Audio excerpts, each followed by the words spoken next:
absolute turnip. Why is it people in bloody Nissan Micras don't know how to bloody drive? Anyway, here is the Triumph Street Triple 765 RS. I've done almost nothing to the bike. The only thing I have done is put the phone mount on it just so I can have a sat-nav when I'm riding, which is quite nice. But one of the main things that attracted me to this bike was, as I'm sure you can probably gather, the colour scheme. I love white things, and this has got a really nice pearlescent white, which you probably can't see particularly that well in this light, but if I sort of get a bit closer, can you see that there?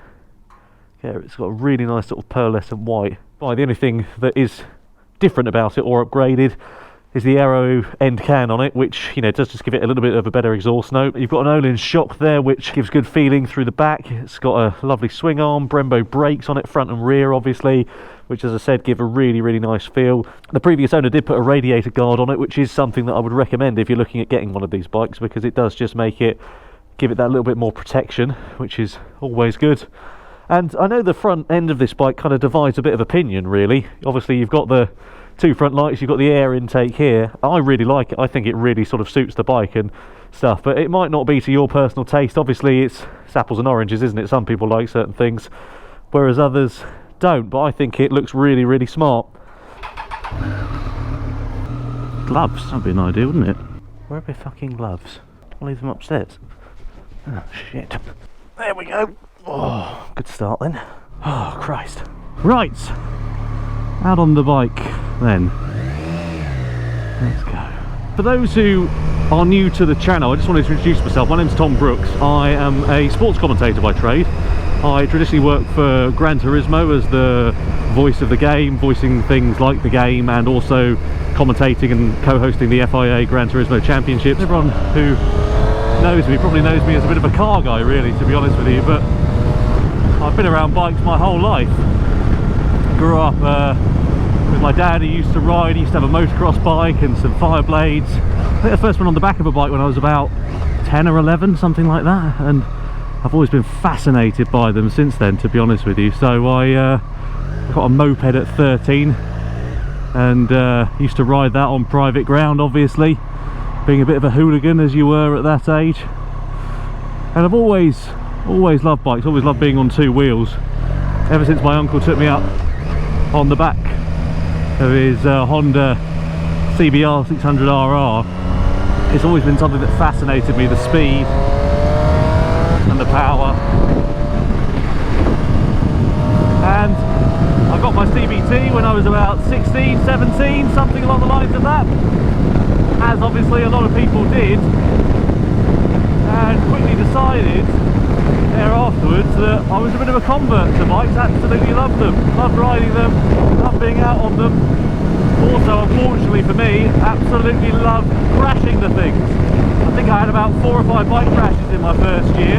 I then decided after I turned 17 it was probably safer for me to be in a car, so I stopped riding for a little bit, and a couple of years later I moved out to Spain to work for MotoGP for Dorna, working, doing commentary and voiceovers, etc. there. And at the same sort of time I began commentating on World Superbikes, which obviously is a production based championship, unlike MotoGP, which is a prototype.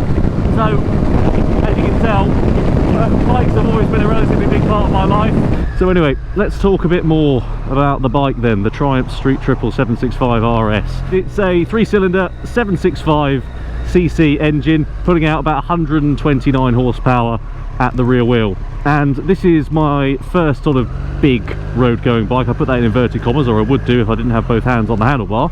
Obviously this 2019 model doesn't have all the bells and whistles that the newer Street Triple 765 RSs have. So for example, the newer ones, they've got an up and down quick shifter. This RS one for 2019 only had a quick shifter on the up. The new one has a different gearbox, so you can't even sort of retrofit the factory one. You'd have to get an H&M quick shifter or something on the lines of that, which is a bit disappointing. But as I say, the 2019 model's got a few things I actually prefer compared to the newer one. So for example, the dashboard on this one, I prefer it's got a TFT display, much like the newer ones, but I prefer the graphics on this one. I think they look a little bit nicer. There's something about also rev matching as well, though it doesn't have the downshift quick shifter. On the way up, you can do that and it's lovely. And then on the way down, if you want to shift down the gearbox, get to do a bit of rev matching. And I don't know about you, but I quite like that. And obviously this bike comes with loads of different riding modes as well. I've got it on road mode at the moment, but you've got the little menu here that you can flick along and go through. Rain mode, corner mode, track mode, etc. We're going to keep it though in road mode for today because, to be honest, there's no point trying to blow a pipe out, as it were. And also it rides really nicely in road mode. Anyway, bit of open road, so let's have a bit of fun.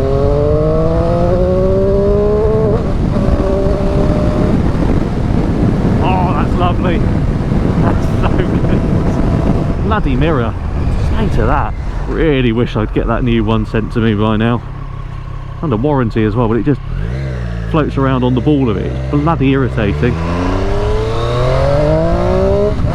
Oh, I love that induction noise. So good. So this bike is pretty standard, aside from the fact it's got an arrow end can on it. So standard headers, etc., but an arrow end can, it just sort of opens it up a little bit, not as much as a D-Cat would do. I've seen was it Bikes of Rye, who's on YouTube as well, he's got one of these and he's got a full SC Project exhaust system on it. That sounds the absolute dog's danglies, but this is, I like to think, loud enough and gives a crisp enough note without being excessively noisy. The thing that would worry me about that SC Project system is mainly the fact that it is designed for racing use, so it would be so noisy, I think, if you were riding it on a regular basis, or if you were riding on the motorway, because you just get that drone constantly, wouldn't you? Find some country road. Oh, lovely. I just love that noise when it goes over about 7 grand or so and you get right into the higher echelons of the RPM range. It's just fantastic.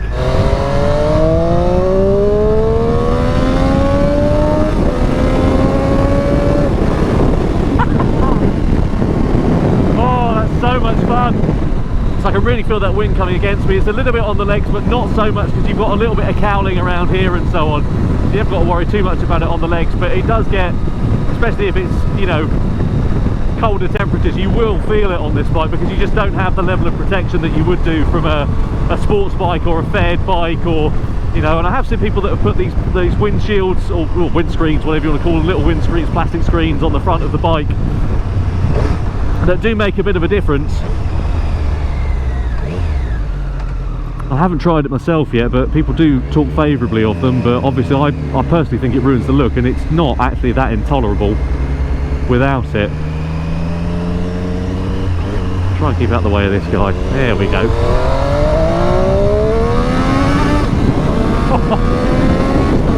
Bit of head shake there. So one of the big things that I love about this bike is just how light it is and how it feels. I can't remember the exact weight, I'll put it on the screen for you now, but it just feels so chuckable, and you know, it does feel like a little 125 just with a bigger engine. It's so much fun to ride when you're going through those sweeping bends.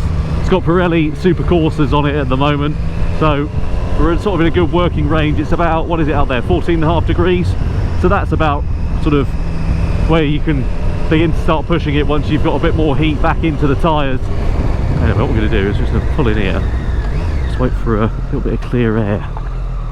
There's a pub there, the Dog and Duck. Anyway, let's go and have a bit of fun.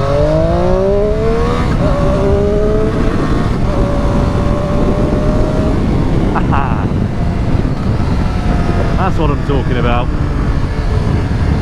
And this is what I mean, you can throw it into bends like this. This is a bit of a tight one here, but you can just throw it in and you've got the confidence to feel what the bike's doing underneath you. It just feels so planted and so secure. It is terrific fun when you get to ride it and push the limits. It just feels great. But like I say, it's comfortable enough that, you know, if you wanted to put a screen on it, you could commute honestly every day on this bike. Put some panniers on it or a back box or something along the lines of that and just have a bit of fun. Why not?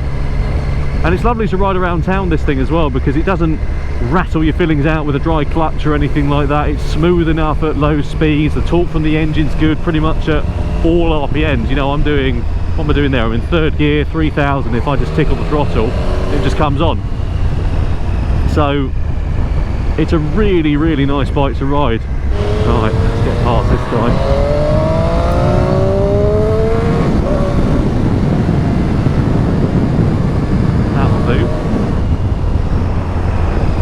Bloody mirror. It does get MPG actually, this as well. When I was riding it up to Maidstone to get the heated grips fitted from the main dealer, it's got about 43, 44 miles to the gallon. which I thought was pretty decent for something like this. I really want to take this bike on track at some point as well. Obviously it's got a track setting on it. Take the ABS off, turn the traction control off, take it down to Linden Hill or something, which is my local circuit, and have a bit of fun.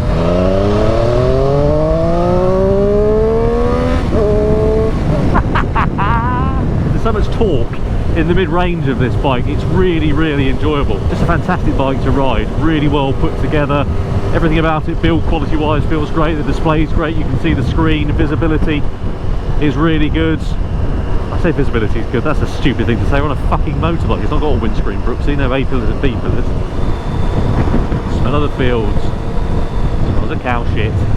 We have a thing around our way, there's a cafe that's run by Honda, H's Cafe it's called, on the A2, and it's really popular on a Wednesday evening, especially sort of spring, summertime. It does get quite busy, and all the bikers head down there on a Wednesday or a Thursday, and they'll go and catch up and chew the fat and chat shit, really, to be honest. That's what it's all about though, isn't it? It's the social element of biking that I've always liked. Going out with your mates, going for rides and stuff like that. You know, I'd love to go and do something like the Isle of Man TT. I've been saying for years I want to go to that. Stick some juice in it. I don't know what to stick in this actually, whether you stick 95 or premium. We'll see the price, I guess. It does take 95 just fine. I generally don't stick premium fuel in bikes because I don't feel like you notice a difference. In my cars I notice a bit of a difference, but on bikes not so much. Maybe that's just me, maybe I'm talking out my arse. I do have a tendency to do that, to be honest. 162 a litre, fucking hell. That is outrageous, isn't it? Right, let's fill her up. There we are, that'll do. That's literally brimmed. How much is that? 20 quid! Jesus Christ. Makes Dick Turpin wore a bloody mask. That's on, that's shut. That's done up. Mustard. I have to say, switchgear wise, it is a little bit of a pain in the arse, this. Just because it's really close to the indicator one. I always flick the indicator instead of doing the bloody switchgear instead. So if I'm looking to try and see what my range is, or how long I've been riding, or all that sort of stuff, that'd be a bit annoying. Oh, that smells back here from that wastage plant. Lovely. Brakes have got a really good feel to them as well, I'll be honest. Brembo brakes, and they are just mustard. They feel so nice. I'm always have been a two-finger braker. Comes from riding on track for me, and I'm probably trying to emulate a bit of what Valentino used to do, but just how I feel most comfortable. But I get so much feeling through them. Lovely.